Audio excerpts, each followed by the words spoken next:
আমাকে মরণ বান দেয়া হয়েছে।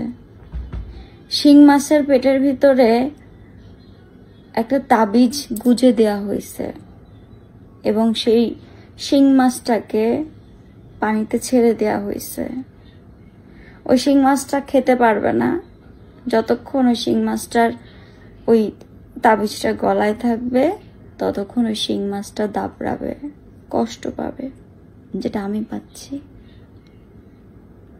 যেদিন সেই শিং মাছটা দাবড়াতে দাবড়াতে দুনিয়া থেকে চলে যাবে, সেদিন আমিও দুনিয়া থেকে চলে যাব। ওরা এইভাবে আমাকে মারতে চাইবে এটা আমি বুঝতে পারি না। আমার কিছু হলে আমার বাচ্চাগুলো বাঁচবে না। আকাশ নিবিড়ের বোন শানু, ও ইন্ডিয়াতে যায়। ওখানে ওর অনেক কিছু আছে, বয়ফ্রেন্ড, ইএমআই দিয়ে মোবাইল আনে, মোবাইল বিক্রি করে এবং অনেক তান্ত্রিকের সাথে ওদের পরিচয় আছে ইন্ডিয়াতে। পবিত্র কোরআনে রুকাইয়ার কথা উল্লেখ আছে, রাকির কথা উল্লেখ আছে।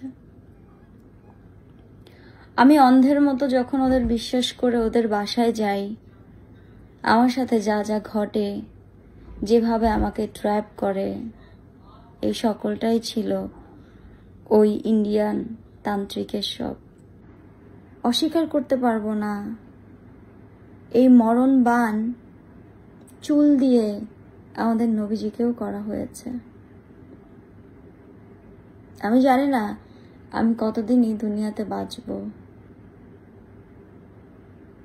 ওদের বিচার তো আল্লাহ করবেই, কারণ কুফরি অথবা তান্ত্রিকদের দিয়ে যারা এসব করায় তাদের জন্য তো তারা কাফের ছাড়া অন্য কিছুই হতে পারে না। রাকি আমাকে এত দূর থেকে কিছুই করতে পারছে না, কারণ এরা কোরআনের আয়াত দিয়ে করে। একটা কথাই শুধু বলেছে, আপনাকে এই কঠিন থেকেও কঠিন পরিস্থিতি থেকে রক্ষা করার মালিক একমাত্র আল্লাহ। আমি দিনরাত 24 ঘন্টার মধ্যে এখন যতক্ষণ বাসায় থাকি, আমি আমার জায়নামাজে পড়ে থাকি।